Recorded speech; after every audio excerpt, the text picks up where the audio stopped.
kama wewe kwenye madhabahu, tunaona watu wanamshukuru Mungu kwa malimbuko, kwa namna ambavyo Mungu amewasaidia kupata kazi, kwa namna ambavyo Mungu amewasaidia kufanikiwa katika namna mbalimbali.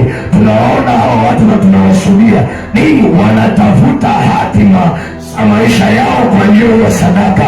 Kuna watu ambao hatima zao shetani amekusudia wafe kabla hawajamiliki vitu fulani, lakini kwa njia ya sadaka zao hatima ambazo shetani ameziweka kwa ajili yao zinaondolewa kwa njia ya hiyo sadaka zao. Yesu asifiwe. Ukimwangalia Hezekia, hatima yake ilikuwa imefika mwisho, maisha yake yalikuwa yamefika mwisho, lakini alipomwambia Mungu, kumbuka zile sadaka zangu, kumbuka utumishi wangu, kumbuka namna ambavyo nilivitoa kwa ajili ya kazi yako, alipomkumbusha Mungu, ndipo Mungu akamwambia kwamba Hezekia, hautaweza kufa, hautaweza kuteketea leo, badala yake ninakupa miaka mingine 15 ya kuishi tena.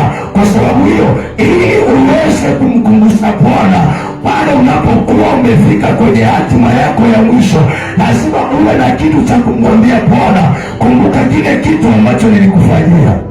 Je, wewe kama